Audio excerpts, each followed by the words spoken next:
Halo anak-anak ibu, salam sehat buat kita semua. Apa kabar hari ini? Ibu harap dalam keadaan sehat. Sebelum kita melakukan pembelajaran, mari kita bersatu dalam doa. Nama Bapa, Putra, dan Roh Kudus. Amin. Bapa kami yang ada di surga, dimuliakanlah namamu, datanglah kerajaanmu, jadilah kehendakmu di atas bumi seperti di surga. Berilah kami rejeki pada hari ini, dan ampunilah kesalahan kami, seperti kami pun mengampuni yang bersalah kepada kami. Dan janganlah masukkan kami ke dalam pencobaan, tetapi bebaskanlah kami dari yang jahat. Amin. Bapa, Putra, dan Kudus. Amin. Kita hari ini masih masuk ke dalam tema 1, yaitu organ gerak hewan dan manusia. Subtema 2 yaitu manusia dan lingkungannya. Dengan cangkupan materi kita, bahasa Indonesia, IPA, dan seni budaya dan prakarya. Dengan tujuan pembelajaran kita yang pertama adalah siswa dapat menentukan pokok pikiran atau ide pokok dalam teks lisan, tulis, dan visual. Yang kedua, siswa dapat memahami mengenai rangka tubuh manusia dan fungsinya. Yang ketiga, siswa mampu memahami mengenai cover book.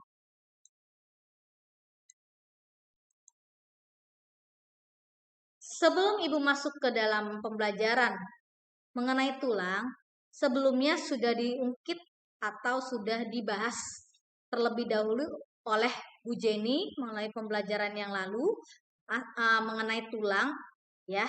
Ibu mengulang dan menegaskan kembali bahwa tulang sebagai alat gerak manusia. Adapun fungsi tulang yang pertama secara umum adalah menopang tubuh, memberi bentuk tubuh, tempat melekatnya otot-otot. Nih, jika kalian lihat nih tulang kalian nih ada keras-keras terus ada yang lembek-lembek. Nah, yang lembek-lembek itu merupakan otot. Nah, yang keras itu adalah tulang. Makanya tulang sebagai tempat melekatnya otot. Tulang berdasarkan bentuknya atau berdasarkan fungsinya ada 2, yaitu berdasarkan bentuknya dan berdasarkan zat penyusunnya.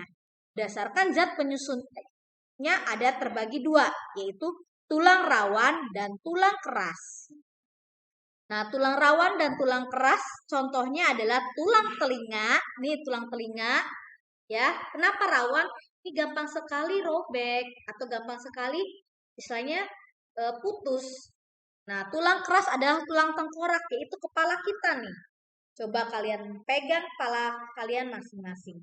Nah, selanjutnya yang tulang berdasarkan bentuknya terdapat tulang pipih, yaitu tulang telapak tangan dan tulang rusuk nih. Kemudian tulang pipa yaitu tulang paha kalian. Coba kalian pegang, dan tulang lengan itu termasuk tulang pipa. Nah, ini ada gambar mengenai kerangka atau tulang di tubuh kita, ya. Di sini ada tulang dahi, tulang pipi, nih tulang pipi, tulang pelipis, ya, nih pelipis kalian nih. Terus tulang rahang atas, nih gigi atas, ya, nih yang ada tulang-tulang, dan tulang rahang bawah, tulang selangkah, ya, tulang belikat nih yang dekat sini nih, dekat tulang rusuk. Kemudian tulang rusuk di sekitar dada kita, beda ya tulang dada dengan tulang rusuk. Tulang rusuk itu yang ini, yang kayak ngawang-ngawang. Nah, tulang dada itu yang lurus, tapi di dada kita. Kemudian tulang lengan atas, tulang lengan bawah atau hasta. Kemudian tulang belakang, tulang pinggul kiri. Kemudian tulang pengumpil nih, tulang pengumpil. Terus kemudian tulang paha, tulang kelangkang, tulang duduk, tulang kering, tulang tempurung lutut, dan tulang betis. Kalian sambil melihat ini gambar ini, nanti kalian meraba dulu. Benar gak sih kita terdiri atas tulang-tulang? Nah, Ibu ambil adalah bagian tengkorak. Nih, tulang dahi, tulang hidung. Coba kalian pegang, ya. Tulang pelipis nih, pelipis. Kemudian tulang pipi dan tulang rahang atas dan tulang rahang bawah. Selanjutnya ini adalah termasuk alat gerak kita. Alat gerak yaitu tulang lengan atas, tulang hasta, tulang pengumpil, tulang pergelangan tangan, tulang telapak tangan, dan tulang jari tangan. Kemudian anggota gerak bawah yaitu tulang panggul nih, tulang panggul. Yang biasa ini pinggang, panggul ya. Tulang paha kita, tulang tempurung kaki, tulang betis, tulang kering, tulang pergelangan kaki, tulang telapak kaki, dan tulang jari kaki. Nah, ini ada nama tulang dan fungsinya. Yang pertama, tulang hasta. Tulang hasta berfungsi untuk membentuk lengan bawah, yaitu dari siku ke pergelangan tangan, menghubungkan lengan atas dengan lengan bawah. Kemudian tulang lengan atas, membentuk lengan atas, yaitu dari siku ke bahu, mendukung fungsi utama lengan seperti mengangkat, melempar.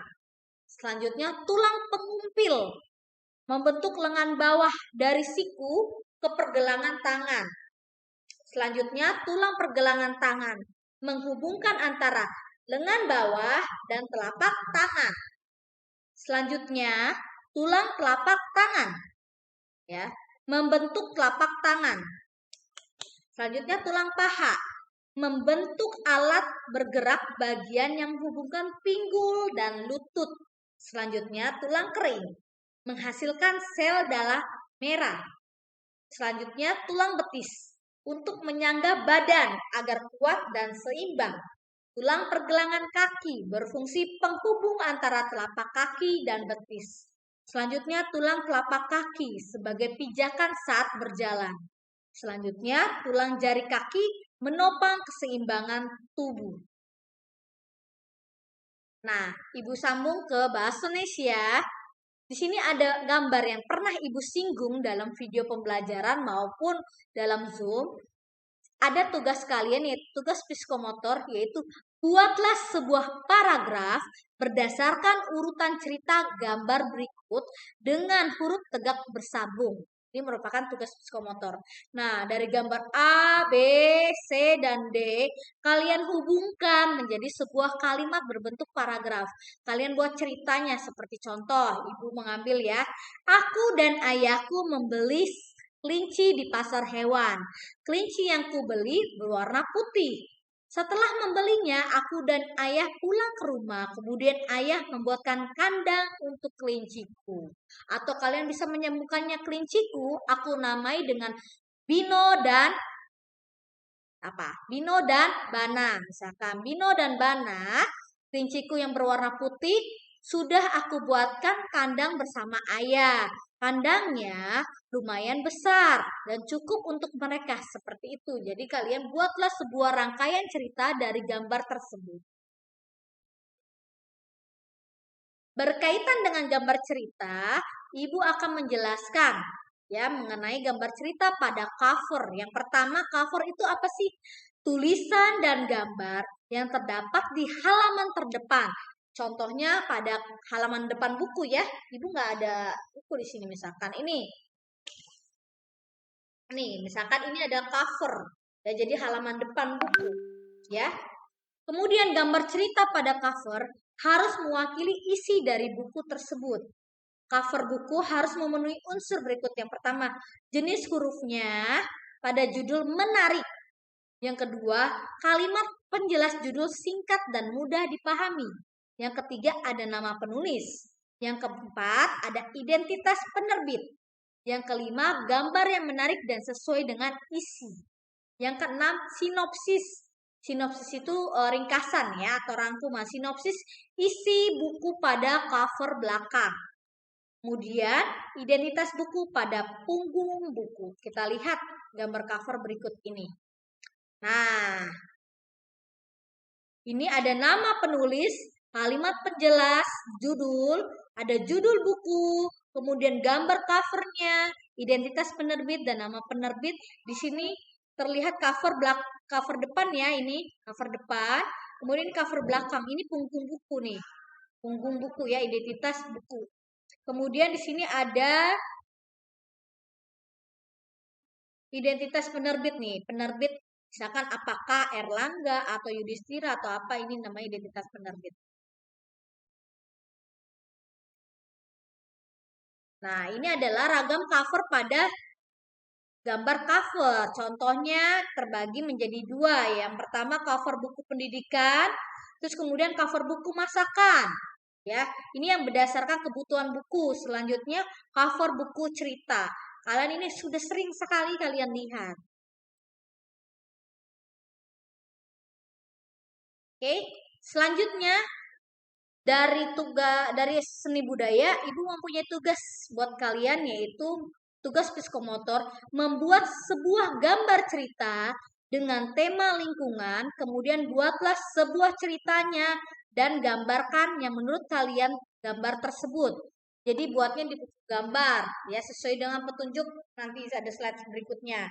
Sebelum kalian membuat gambarnya, kalian tentukan tadi temanya Ibu adalah lingkungan. Nah, setelah menentukan tema, kalian mau bikin judulnya apa yang berkaitan dengan lingkungan. Selanjutnya itu baru kalian tentukan objeknya, misalkan mengenai apa, lingkungannya lingkungan pedesaan kah, lingkungan perkotaan atau pantai, itu terserah kalian. Jangan lupa diwarnai dan berikan penjelasannya mengenai gambar tersebut. Nah, Ibu kasih sedikit penjelasan mengenai ini, misalkan adalah buku gambar kalian. Nah, dari buku gambar kalian yang dari atas ke bawah ini harus ada garis tepinya supaya rapi ya, yaitu berukuran 2 cm. Kemudian sampingnya adalah berukuran 1 cm supaya gambar kalian terlihat dengan rapi. Oke, cukup sekian dari Ibu. Jika ada pertanyaan, kalian boleh tanyakan ke wali kelas masing-masing. Kita bersatu dalam doa. Bapa, Putra, dan Roh Kudus. Amin. Bapa yang bertata dalam surga, puji dan syukur kami naikkan kepadamu. Terima kasih Bapa, video pembelajaran ini supaya anak kami bisa belajar dan bisa menerimanya dengan baik, dengan kemurahan-Mu. Terima kasih Bapa, bimbing kami selalu meskipun kami masih dalam pembelajaran online. Hanya di dalam nama anak-Mu Yesus Kristus kami berdoa dan mengucap syukur. Amin. Bapa, Putra, dan Roh Kudus. Amin. Sampai jumpa di pembelajaran video berikutnya. Dah.